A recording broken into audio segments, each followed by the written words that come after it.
우리 하나님 말씀 보겠습니다. 로마서 1장 8절에서 12절까지 말씀입니다.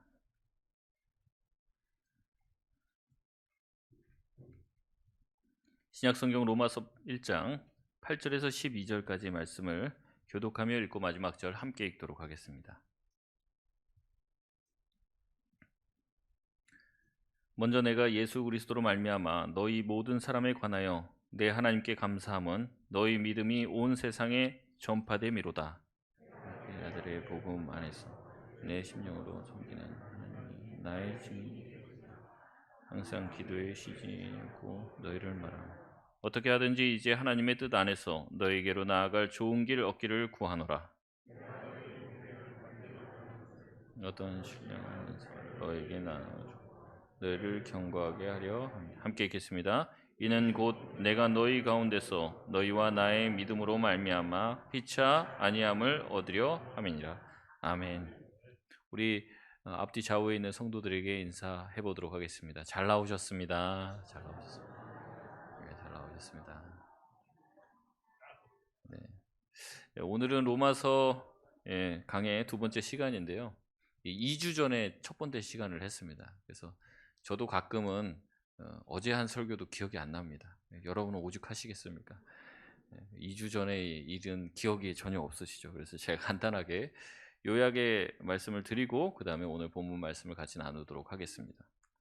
지난 시간 로마서 1장 이제 앞에 부분을 살펴보면서요, 로마 교회에 있었던 문제들과 어려움들을 이야기했습니다.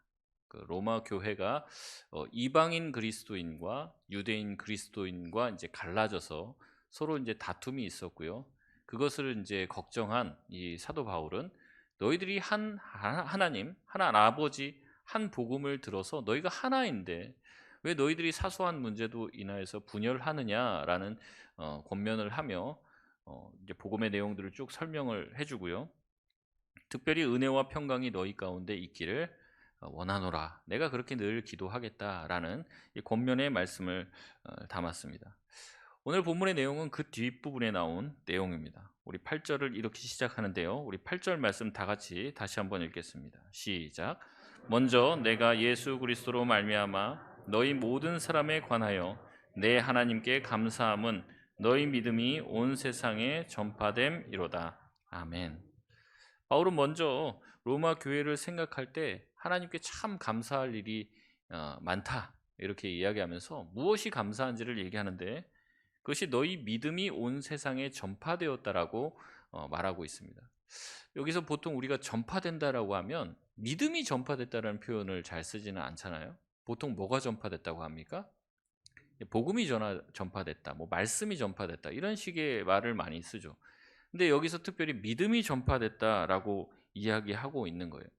로마 교회의 성도들이 믿음을 가졌다라는 이것이 세상 사람들에게 알려졌다라는 얘기인데 그것은 어디 가서 나팔 불고 얘기하는 게 아니죠. 로마 교회 성도들이 나 예수 믿어, 예수 믿어 이렇게 홍보하고 다니는 게 아니에요. 로마 교회 성도들이 예수를 믿게 되었다는 믿음이 다른 사람들에게 증거가 되어지고 소위 말하면 소문이 났다는 겁니다. 여러분, 우린 여기서 믿음이 전파되었다는 이것 때문에 사도 바울이 참 감사하게 되었다는 말을 다시 한번 보면서 믿음이 무엇인지를 좀 생각해 볼 필요가 있을 것 같아요. 그럼 믿음이 무엇입니까? 믿음이 뭐냐라고 물어볼 때 뭐 할 말이 많죠. 우리가 하나님을 신뢰하는 게 믿음이죠. 또 예수님이 나를 위해서 십자가에 죽으신 것이 믿음이죠. 또 우리가 하나님의 모든 뜻과 계획대로 우리 모든 삶이 이루어질 것이라는 믿음도 믿음입니다. 그래서 믿음을 여러 가지로 이야기할 수 있어요. 그래서 우리가 흔히 생각하면 믿음이라고 할 때는 우리 영혼 안에서 벌어지는 일이나 우리 머릿속에서 생각으로 벌어지는 게 믿음이라고 생각하기 쉽습니다. 근데 다시 말씀드리지만 이 믿음이 세상 가운데 소문이 났다는 얘기는요, 자기 머릿속에서만 믿음이 이루어진 게 아닙니다. 믿음이라는 것은요, 실제적인 삶의 변화로 이어지게 되어 있다는 거예요. 내가 믿음을 가지면요, 뭐가 변화되게 돼 있어요?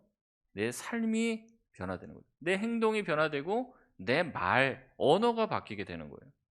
그래서 그렇잖아요. 이제 TV에서도 어떤 연예인들이나 이런 사람들이 말을 하면요, 여러분 그런 느낌 받으신 적 있는지 모르겠습니다. 이 교회에 다니는 사람 같은 느낌을 받아요. 그래서 그 사람이 혹시 종교가 뭔지 딱 검색해 보면 딱 기독교예요. 교회 다니는 사람이에요. 왜냐하면 쓰는 말이 다르거든요. 행동이 다르거든요. 생각하는 게 다르기 때문에 그런 거예요.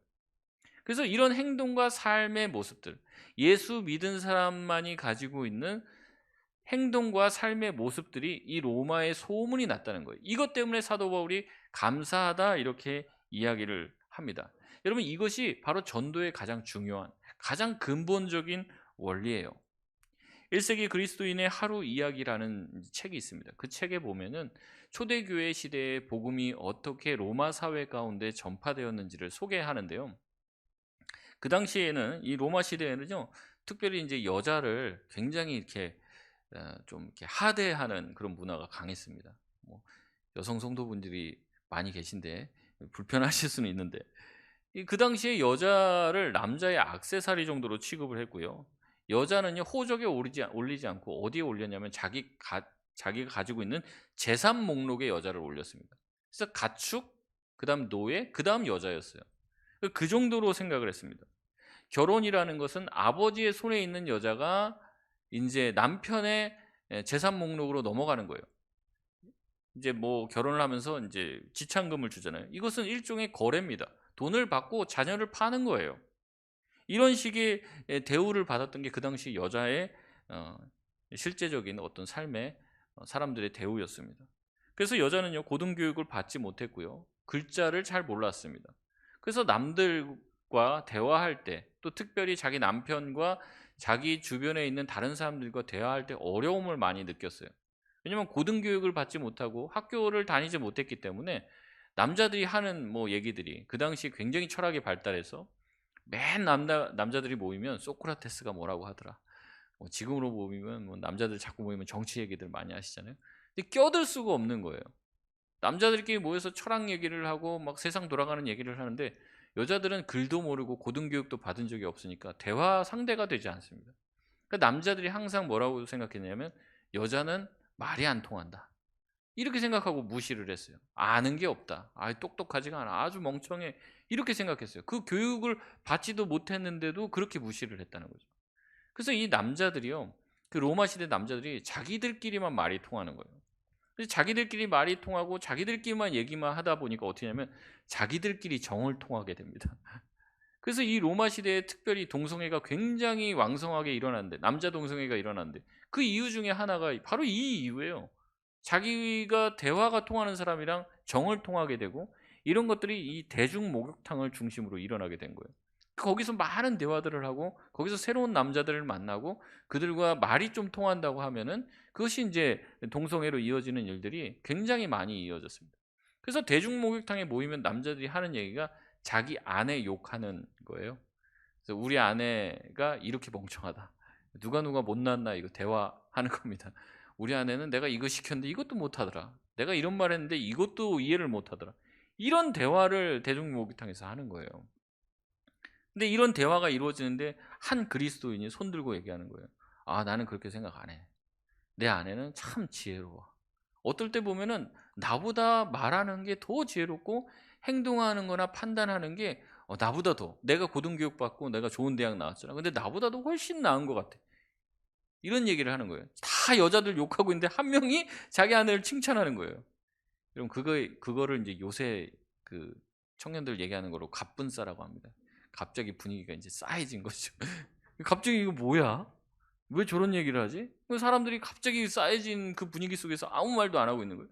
자기 아내를 계속 칭찬하고 뭐 아내가 정말 얼마나 대단한 사람인지 막 얘기를 하는 거예요. 그 분위기가 싸해지고 사람들이 욕을 하기 시작하는 거죠. 아니 넌 그럼 여자 말을 듣고 여자 말을 따르는 그런 멍청한 남자냐? 어떻게 멍청한 여자보다 더 멍청할 수가 있냐? 하면서 사람들이 왕따를 막 시키는 거예요. 이 사람이 거기서 이제 왕따를 듣고 거기 있을 수가 없으니까 이제 쫓겨나는 거죠. 목욕탕에서.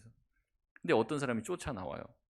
난 당신이 그렇게 용기 있게 얘기하는 걸 보고 굉장히 감명을 받았습니다. 사실은 나도 분위기가 이래서 그렇지 나도 내 아내가 굉장히 지혜롭다라고 생각을 하는데 또 여자가 굉장히 불공정한 대우를 받고 있다고 생각을 했는데 당신이 그런 얘기를 해주니까 참 좋습니다. 당신 참 괜찮은 사람인 것 같은데 나랑 좀 계속 대화를 좀 했으면 좋겠습니다. 그래서 둘이 같이 대화를 하다가 친해져서 이 그리스도인이 자기 집에 초대를 하는 거예요. 그래서 감사합니다 해서 그 집에 초대를 하러 갔더니 로마 시대에 다 그렇지만은 노예들이 와서 옆에서 서빙을 해주잖아요. 음식을 나르고 서빙을 해주는데 그 노예를 하대하지 않고 노예를 굉장히 존중해 주는 거예요. 그리고 노예한테 뭐라고 얘기하냐면 형제라고 불러주는 거예요. 자매라고 불러주는 거예요. 그러니까 여기서 또 충격을 받는 거예요. 여자들을 우대하는 것만 해도 충격을 받았는데 노예를 형제라고 자매라고 하고 겸상을 하는 거예요. 노예랑 같이 식탁에서. 이걸 보고 충격을 받는 거예요. 그러니까 당신은 어떻게 로마에서 살면서 로마에서 로마인으로 살면서 어떻게 로마인답지 않게 이렇게 살 수 있습니까? 물어보는 거죠. 그 사람이 얘기하는 거예요. 내가 얼마 전까지만 해도 나도 당신과 똑같았습니다. 나도 그렇게 노예들을 함부로 대하고 여자를 무시했습니다. 그런데 내가 복음을 듣고 나서는 복음을 받아들이고 나서 내 삶이 달라졌습니다. 변화됐습니다. 이 복음을 통해서 내 삶이 완전히 새로워졌다는 것을 막 얘기하는 거예요. 이 사람이 궁금한 거죠. 그 복음을 나한테도 좀 들려주시겠습니까? 나도 그 복음에 대해서 더 알고 싶습니다. 그러니까 그 사람이 얘기를 하는 거예요. 다음 주에 바울 선생님이라고 하는 분이 오는데 그분이랑 같이 식사 교제를 다시 한번 하면서 그분한테 직접 들으면 더 좋을 것 같다. 이렇게 얘기하면서 전도가 이루어진 거예요. 그러니까 초대교회의 어떤 전도 방식은요, 무슨 막 전단지 나눠주면서 교회 오세요. 교회 오면 참 좋습니다. 이런 방식이 아니에요.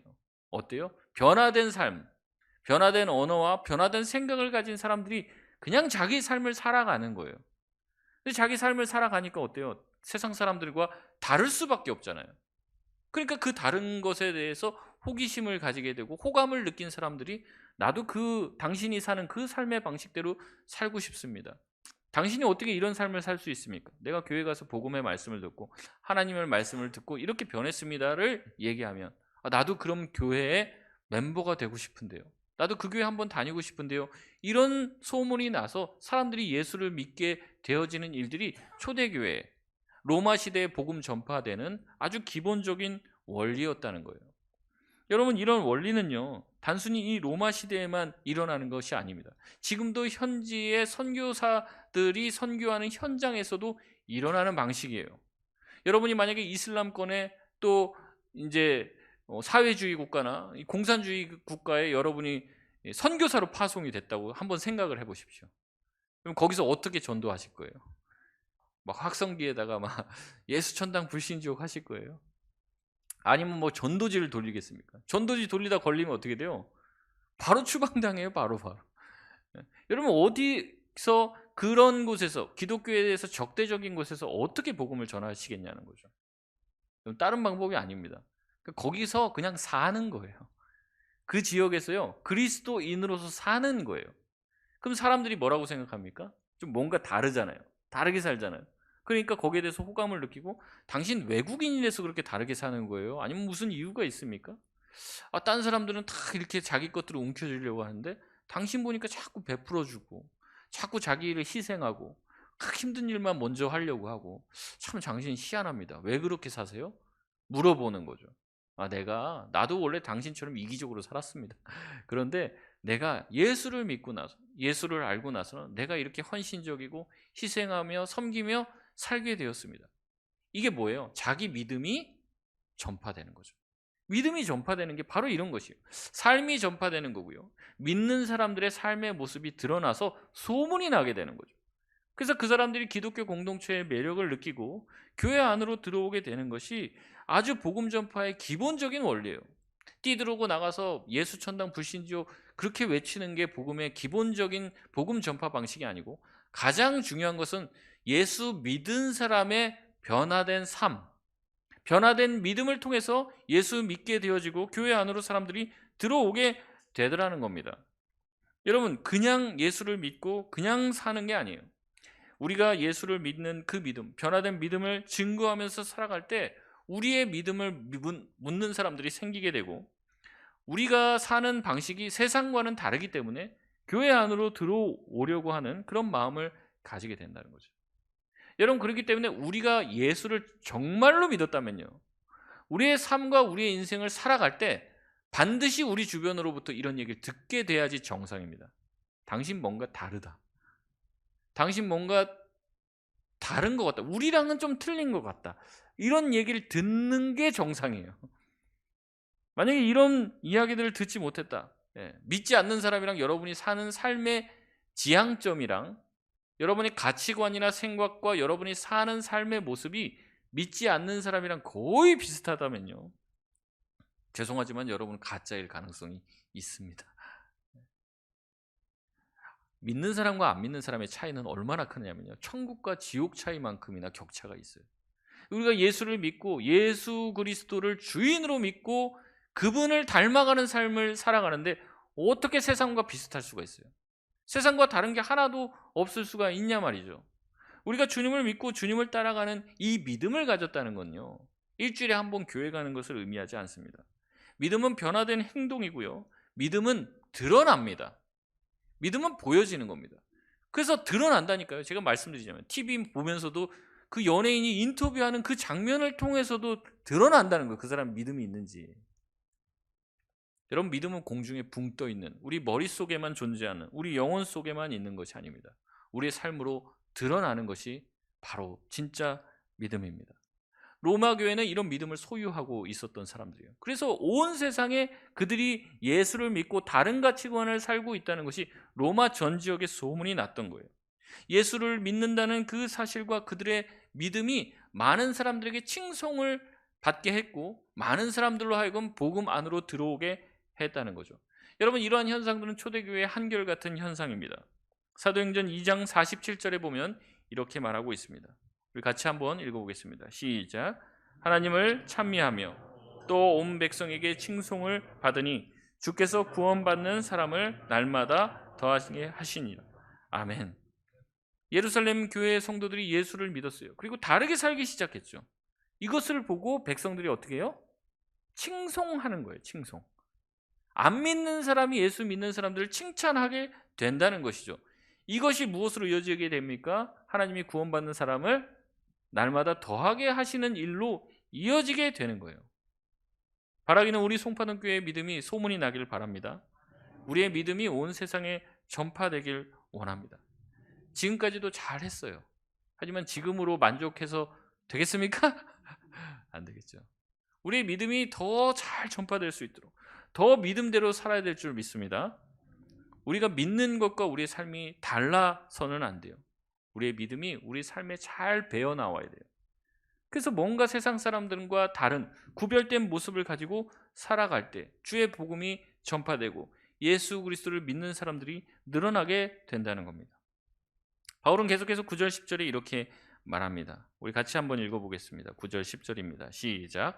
내가 그의 아들의 복음 안에서 내 심령으로 섬기는 하나님이 나의 증인이 되시거니와 항상 내 기도에 쉬지 않고 너희를 말하며 어떻게 하든지 이제 하나님의 뜻 안에서 너희에게로 나아갈 좋은 길 얻기를 구하옵니다. 아멘. 바울은 항상 자기의 기도에 쉬지 않고 로마 교회를 위해서 기도했다라고 이야기합니다. 누군가 무슨 얘기를 하면은 기도하겠습니다. 누군가 무슨 얘기하면 기도하겠습니다. 그 말 제일 잘하는 게 목사죠. 실제로 제일 기도 안 하게 될 때가 많아요. 근데 바울은 하나님을 내세웁니다. 하나님이 증인이 된다. 내가 너희를 위해서 항상 기도했다는 것이 증인이 된다. 그러면서 자기가 기도한 내용을 이야기합니다. 10절에 보니까 뭐라고 얘기합니까? 어떻게 하든지 하나님의 뜻 안에서 너희에게로 나아갈 좋은 길 얻기를 나는 구했다라고 말을 합니다. 사도 바울은 로마 교회 성도를 만나고 싶어 했어요. 자신이 저기 멀리 서바나 지역, 스페인 지역에 복음을 전하러 가야 되는데 길잡이 역할을 해주고 또한 물질로 후원해 주기를 원했습니다. 그리고 그들이 분열되어 있는데 직접 만나고 대면해서 그들의 문제를 풀어주고 싶었고 복음에 대해서도 처음부터 끝까지 자기가 가르쳐주고 싶었던 거예요. 하나님이 자기에게 주시는 은혜를 나누고 간증하고 싶었습니다. 그런데 이것은 바울의 원함이에요. 바울이 그렇게 하고 싶은 거예요. 바울이 로마 교회에 딱 문제가 있다고 하니까 바울이 그거 하고 싶은 거예요. 가고 싶은 거고 만나서 복음 전하고 싶은 거고. 근데 바울은 기도를 할 때 뭐라고 기도합니까? 나의 원함대로 하지 않고 어떻게 해요? 10절에 보니까 어떻게 하든지 이제 하나님의 뜻 안에서 너희에게 나아갈 좋은 길 얻기를 기도한다. 여러분, 우리의 기도가 이렇게 되기를 원합니다. 나의 생각, 나의 소원을 자꾸 나열해요. 그리고 그것을 무조건 되게 해달라고 기도하는데 바울의 기도는 달랐다는 거죠. 자신이 속히 로마 교회에 가고 거기에서 후원을 받아서 복음전으로 서반으로 가는 것, 이것이 자기의 소원과 원함이었는데 이것 또한 자기의 뜻대로 되기를 원치 않는다는 거예요. 무엇대로 되기를 원한다고 합니까? 하나님의 뜻 안에서 이루어지길 원한다고 고백합니다. 여러분, 이 기도는요, 예수님의 기도와 맞닿아 있어요. 예수님 또한 십자가를 지기 전에 하나님 앞에 기도하며 이렇게 말합니다. 마태복음 26장 39절 말씀입니다. 같이 읽겠습니다. 시작. 시작. 조금 나아가사 얼굴을 땅에 대시고 엎드려 기도하여 이르시되 만일 할만하시거든 이 잔을 내게서 지나가게 하옵소서. 그러나 나의 원대로 마시옵고 아버지의 원대로 하옵소서 하시고. 아멘. 예수님 또한 어떻게 기도합니까? 나의 원대로 마시고 아버지의 원대로 이루어지길 원하나이다. 이것이 주기도문의 기본 정신입니다. 뜻이 하늘에서 이루어진 것 같이 땅에서도 이루어지게 해달라는 기도. 이 기도가 주님께서 원하시는 기도입니다. 그런데 우리의 기도는 이와 반대가 될 때가 많다는 거죠. 내 소원이 있고 내 계획이 있어요. 내 스케줄이 있습니다. 내 바람이 있어요. 그대로 이루어지게 해달라고 주님 앞에 기도할 때가 얼마나 많이 있냐는 거죠. 여기서 이 지점에서 우리가 믿음이 필요합니다. 무엇이냐면 내 기도, 내 뜻보다, 내 뜻이 이루어지는 것보다 하나님의 뜻이 이루어지는 것이 나에게 더 유익하다. 여러분, 그것을 믿으셔야 돼요. 내 뜻대로 되는 게 가장 유익한 게 아니라, 내 생각과 내 스케줄대로 이루어지는 게 가장 좋은 게 아니라 하나님의 뜻대로 이루어지는 것이 가장 좋다. 여러분, 그것을 믿을 수 있어야 합니다. 우리의 계획은 불완전해요. 우리의 계획, 우리 인간들의 계획은요, 항상 문제가 있고 불순물이 많이 있고 우리의 계획대로 이루어지면 후유증이 많이 생깁니다. 하지만 하나님의 계획은 완전하십니다. 하나님의 계획은 정확하게 이루어지고 정확한 스케줄과 계획에 따라서 진행이 되는 거죠. 문제는 우리의 조급함이에요. 기다리지를 못하는 거죠. 내 생각대로 돼야지만 직성이 풀리는 우리의 불신앙 때문에 하나님의 뜻이 우리 가운데 이루어지지 않는 것이고, 그것 때문에 우리가 전전긍긍하는 것 아닙니까? 여러분, 우리는 하나님을 신뢰해야 됩니다. 바울은 얘기해요. 내가 빨리 가서 자기 힘으로 지금 로마 교회 문제 풀어주고 싶은 거예요. 근데 하나님이 허락하지 않으면 자기가 기다리겠다는 겁니다. 하나님의 뜻대로 내가 너희에게 가길 원한다라고 날마다 항상 기도하는 것에 하나님이 증인이 되신다는 거죠. 자기의 원함은 이렇지만 당장 내가 너를 만나고 싶지만 하나님 앞에서 길 열어주십시오. 하나님 길 열어주실 때 가겠습니다. 바울이 생각하기에, 바울이 판단하기에 바로 배편 사갖고 가면 되잖아요. 근데 기다리는 거예요. 자기가 할 수 있는데 안 하는 거예요. 왜냐하면 하나님이 그렇게 하나님의 뜻대로 열어주셔야지 되는 것이 하나님의 사역이라는 것을 알고 있기 때문에 그렇다는 것이죠. 여러분, 하나님을 믿으시길 바랍니다. 하나님의 큰 계획 가운데 우리가 포함되어 있다는 것을 잊지 마시길 바라요. 지금 우리가 생각하기엔 더딘 것 같고 하나님이 나를 도와주지 않는 것 같이 느껴질지라도 하나님은 일하고 계십니다. 하나님의 계획과 하나님의 스케줄대로 진행하는 게 사실상 나중에 보면 제일 빠른 길이에요. 그게 제일 정확한 길이고 제일 정도로 가는 길입니다. 근데 그것을 믿고 의지하지 못하니까 자꾸 우리가 꾀를 내고 자꾸 우리가 우리의 방법을 쓰니까 어려워지는 거잖아요. 아브라함에게 아들 주겠다고 하면 좀 오래 걸리긴 했습니다. 좀 기다려야 되는데 그거 못 참잖아요. 물론 그렇게 해서 난 자식도 하나님이 복을 내려주시지만 그 자식들이 지금까지도 얼마나 싸우고 있습니까? 이 이스마엘과 이삭의 자식들이 지금까지도 총뿌리를 겨누고 살고 있는 이 모습들을 보면요, 참 우리가 가지고 있는 계획대로 진행된다는 것이 얼마나 큰 부작용을 낳는지를 보게 되는 거예요. 그래서 우리는 늘 기도해야 됩니다. 주님, 주님의 뜻이 우리의 삶에 이루어 주옵소서. 물론 그 기도 할 수 있습니다. 하나님, 나 이거 원해요. 나 이거 필요해요. 기도할 수 있죠. 근데 마지막에 꼭 이 기도는 덧붙이십시오. 하지만 내 원대로 마옵시고 아버지의 원대로 이루어지길 원하나이다. 하나님의 뜻이 우리 가운데 가장 유익한 방식으로 이루어질 것이라고 믿음으로 고백할 수 있는 저와 여러분 되시길 바랍니다. 마지막으로 11절 12절 말씀입니다. 같이 읽어보겠습니다. 시작. 내가 너희 보기를 간절히 원하는 것은 어떤 신령한 은사를 너희에게 나누어 주어 너희를 견고하게 하려 함이니 이는 곧 내가 너희 가운데서 너희와 나의 믿음으로 말미암아 피차 아니함을 얻으려 함이니라. 아멘. 바울은 자신이 로마 교회의 성도들을 보고 싶은 이유를 또 이렇게 설명하는데, 자기에게 하나님이 주신 어떠한 신령한 은사를 나누어 주길 원한다. 이 신령한 은사는 하나님이 바울에게 주신 놀라운 어떤 체험들, 또 은사들, 이 복음을 전하고 설교하고 목회하는 여러 가지 은사들을 포함합니다. 그런 은사를 너희에게 나눠줘서 너희 믿음이 자꾸 흔들리려고 하는데, 내가 너희의 믿음을 굳게 세워주기 위해서 방문하길 원한다. 그 이야기를 합니다. 그게 첫 번째 이유고요. 두 번째고 무엇을 얘기하냐면 12절의 말씀을 보면 너희와 나의 믿음으로 말미암아 피차 안위함을 얻으려 함이다 라고 말합니다. 바울은 먼저는 자기의 은사를 나눠줘서 그들을 굳게 세우는 것이 첫 번째 목적이라고 얘기하면서, 두 번째는 무엇이냐면 내가 너희를 그렇게 위로하고 굳게 세워준 것처럼 너희도 나를 그렇게 굳게 세워주고 나를 위로해 주기를 원한다. 나 또한 위로받기를 원한다 라고 이야기를 합니다. 여러분, 사도 바울이 자기가 위로 좀 받고 싶다, 내가 너희들 만나서 나도 위로받고 싶다, 이 얘기하고 있는 거예요. 팀 켈러 목사님은요, 이 부분을 이렇게 주석합니다. 위대한 사도는 단지 로마의 교인들을 격려하기 위해서 방문하고자 한 것이 아니라 하는 것이다. 그는 자신도 그들로부터 격려받을 수 있기를 바랐다. 바울조차 다른 그리스도인들의 믿음으로 격려받으려 했다면 우리는 얼마나 더 그렇겠는가. 여러분 어떠십니까? 여러분이 힘들고 어려울 때 누구를 통해서 위로받으십니까? 그리스도인들은 누구를 통해서 위로받아야 돼요? 하나님. 정답입니다. 예수님, 정답. 근데 때로는 정답이 우리한테 답이 안 될 때가 있죠. 너무 정답을 얘기를 해버리면은 뭐 예수님 얘기하고 하나님 얘기하는데 뭐 더 무슨 얘기를 하겠습니까?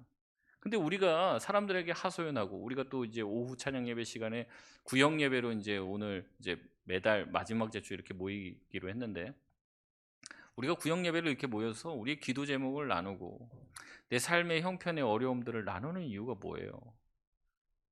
권사님, 하나님 의지에 자꾸 사람들한테 하소연하지 말고, 여러분 그런 얘기 들으려고 그런 얘기 하는 겁니까? 정답 들으려고 하는 게 아니죠.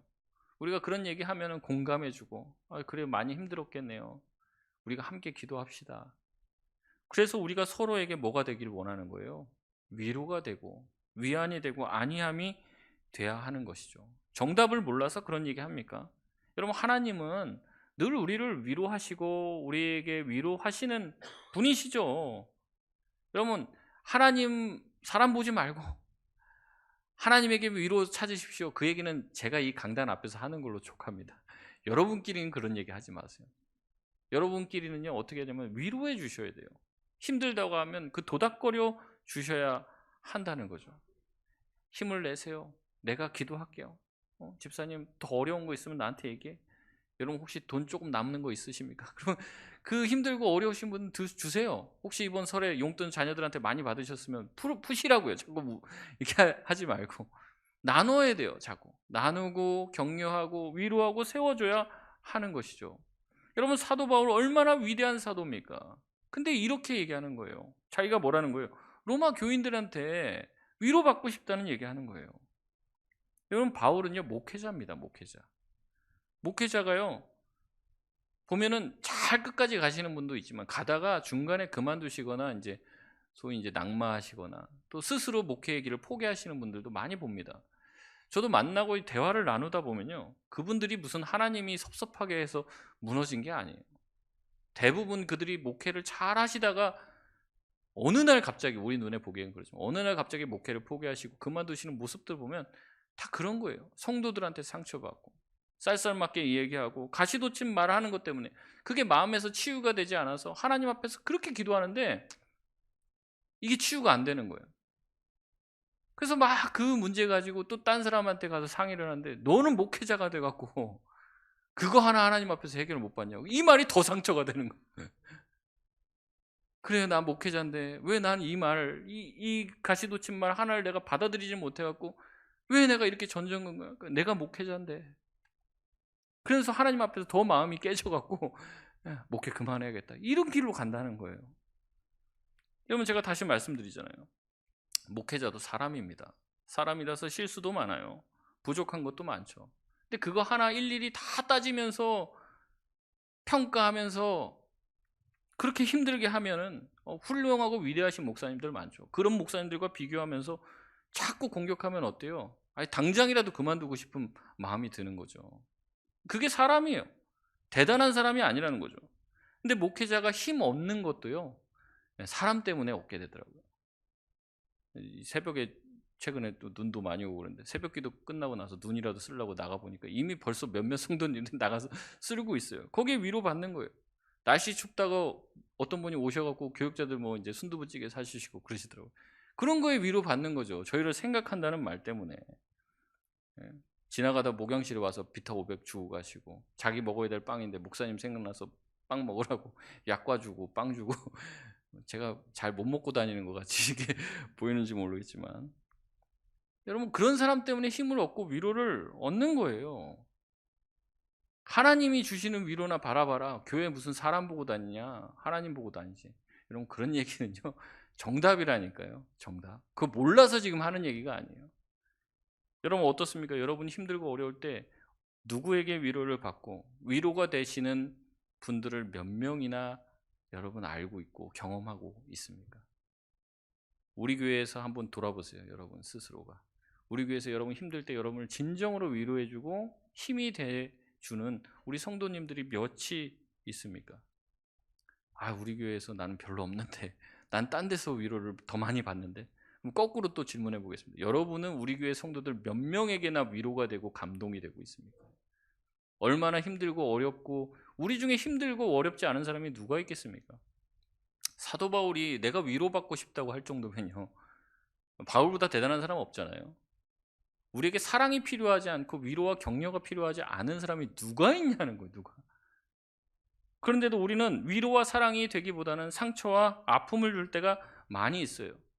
대단한 신앙인 것처럼 다른 사람의 신앙을 폄훼하고 상처를 자꾸 주죠. 교회에 나가서 좀 위로받고 싶은 거예요. 세상에서 너무 상처받고 힘들었기 때문에 교회에 와서 위로받고 싶은데 교회에 와서까지도 상처를 받아요. 어려운 마음을 느껴요. 제가 일부 예배 때 그런 얘기도 했는데 일부 예배 때 보통 이제 식사 당번하러 많이 들어오시는데 저도 많은 교회를 거치면서 제일 교회에서 상처 많이 받으시는 분들이 식당에서 봉사하시는 분들 상처 제일 많이 받더라고요. 제가 그랬습니다. 다 아무 간도 하지 말고 다 싱겁게 해라. 그리고 다 테이블 위에다가 소금 하나씩 얹어놓고 자기 간에 맞게 쳐 드시라고 그렇게 말을 잘해야 되는데 예. 그러면 불평이 안 나올 텐데 그렇게 뭐 맵다 짜다 뭐 얼마나 많습니까? 그런데요 제가 보니까 식사하시는 분들한테 제일 큰 위로는 뭐냐면 잘 먹어주는 거예요. 맛있게 먹어주고요. 그 다음에 너 칭찬해 주는 거예요. 오늘 너무 맛있어요 집사님 권사님 너무 맛있고 너무 행복해요. 이렇게 섬겨주셔서 감사합니다. 왜 지난주엔 5개 나왔는데 오늘은 3개야? 그런 얘기 하지 마십시오. 자기가 반찬 해오세요. 자기가 위로가 되어야 돼요. 우리가 위로가 되고 격려가 되고 좋은 얘기 해주고 다 부족하잖아요. 다 완벽한 사람 누가 있습니까? 아무도 없다고 말하면서 남의 완벽하지 않고 불완전한 모습을 자꾸 지적을 하는 거예요. 제가 말씀드려요. 사도 바울도 부족한 게 많았어요. 그 사도 바울도 자기가 위로를 받고 싶은 거예요. 하나님 위로나 받으세요. 뭐 사도인데 왜 하나님한테 위로 안 받으십니까? 그런 얘기 하지 마시고 우리 모두가 서로에게 위로가 돼야 될 줄 믿습니다. 힘들고 어렵고 교회에 나왔어요. 위로받고 싶고 인정받고 싶고 박수 받고 싶고 박수 쳐주면 안 됩니까? 격려해주면 안 됩니까? 그렇게 해주면 되죠. 우리 중에 사랑과 격려가 필요하지 않은 사람은 아무도 없습니다. 그렇게 해야 돼요. 한번 실천해 보겠습니다. 양옆에 사람들에게 한번 얘기하고 있습니다. 제가 위로해 드릴게요. 예. 하세요, 빨리. 예. 예. 예. 그런 마음을 가져야 돼요. 교회가 우리가 가족 같잖아요. 자꾸 마주칩니다. 자꾸 지나가면서. 오늘 내가 교회 와서 몇 명한테 위로 받을까? 이 생각하지 말고 내가 오늘도 몇 명을 위로할까 생각하고 교회 오세요. 내가 몇 명에게 감동을 줄까 좀. 오늘도 교회 가는데 누구 생각을 하는 거예요. 그 집사님, 그 권사님 좀 힘든 것 같아요. 요새 보니까 말은 안 하는데 뭐라도 내가 집에서 챙겨가고 좀 그분 드려야지. 그래서 내가 그분이 감동받으면 그걸로 오늘 교회 잘 오신 겁니다. 한 명의 영혼을 얻은 거예요. 여러분, 제가 말씀드리면 믿음이라는 게 공중에 붕 떠 있는 게 아니라니까요. 그거 하는 거예요. 그거 내가 예수님 믿으면 그거 하는 거예요. 예수님이 우리에게 감동이 되어 주셨듯이 우리도 누군가에게 감동이 되어주는 인생이 되시길 바랍니다. 그래서 우리 모든 성도들이 평안하고 서로에게 위로가 되어주고 격려해주고 얼굴만 봐도 웃음이 나오고 웃기게 생겨서가 아니라 즐겁고 평안하고 보고 싶고 그런 교회가 되어야 되는 것이 주님이 기뻐하시는 교회가 되는 것 아니겠습니까? 말씀을 마치겠습니다. 믿음은 행동으로 증명돼요. 믿습니다, 믿습니다 하는 말로 드러나는 게 아니에요. 종교적인 언어로 드러나는 게 아니라는 거죠. 내가 믿었다면 믿음이 삶으로 드러나게 돼 있어요. 기도로 승화되게 돼 있어요. 누군가에게 위로가 돼주는 삶을 살게 되어 있어요. 여러분, 이 세상에 얼마나 교회가 많습니까? 근데 세상 사람들이 다 그런 얘기예요. 갈 교회가 없대요. 갈 교회가. 누가 어디로 이사 간다고 그래요. 목사님 그 어떤 지역에 저쪽 지역에 뭐 좋은 교회 있으면 소개시켜 주세요. 소개시켜 줄 교회가 없어요. 누군가 송파동 지역으로 또 송파 지역으로 이사 오면 좋은 교회 있다, 송파동 교회 있다 이렇게 말할 수 있는 우리 교회가 되시길 바랍니다. 우리 한 명 한 명이 다 변화돼요. 저도 변화되겠지만 우리 한 명 한 명이 변화돼요. 남 변화, 제가 이렇게 말씀드릴 때 자꾸 남 생각난다. 자기가 회개해야 됩니다. 남이 변화될 게 아니라 내가 변화되면 돼요. 내가 달라지면 우리 교회가 변화되어지는 것이죠. 바라기는 우리 송파동 교회가 믿음의 소문이 나는 교회, 그래서 참 감사하다라는 고백들이 많이 나오는 교회가 되기를 원합니다. 세상은 위로가 필요해요. 정죄하고 평가하는 그 소리는 이제 그만하고 우리 안에 서로 위로가 되는 존재로서 그 자리에 있을 수 있는 우리 모든 송파동 교회 성도들 되시길 주의 이름으로 소원합니다. 우리 이 시간 같이 찬양하고 기도하며 주님 앞에 나아가겠습니다.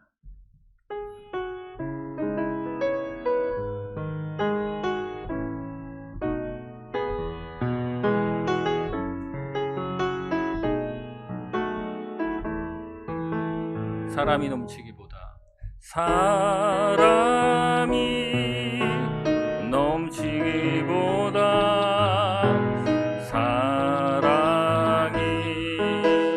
넘치는 교회, 섬김을 원하기보다 섬김의 기쁨 알아가. 우리 처음부터 다시 찬양하겠습니다. 사랑이 넘치기보다 사람이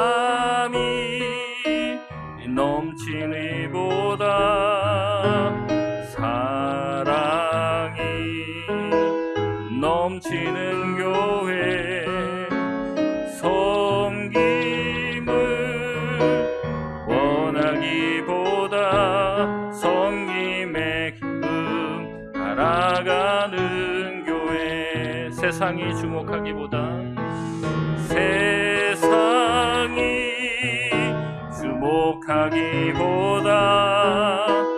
주님이 주목하는 교회, 화려한 겉모습보다 중심이 주를 향한 교회. 주님이 피로 사신 아름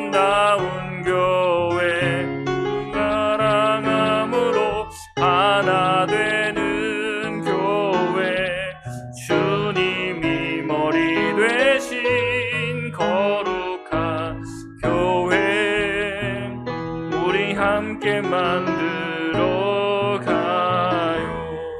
내 작은 생각보다도 내 작은 생각보다도 하나 됨에 소중함하는 교회 세상에 알려지기보다 서로가 서로를 깊이 아는 교회 주님이 피로 사신 아름다운 교회 서로를 사랑함으로 하나 되는 교회 주님이 머리 되신 거룩한 교회 우리 함께 만들어 가요. 주님이 피로 사신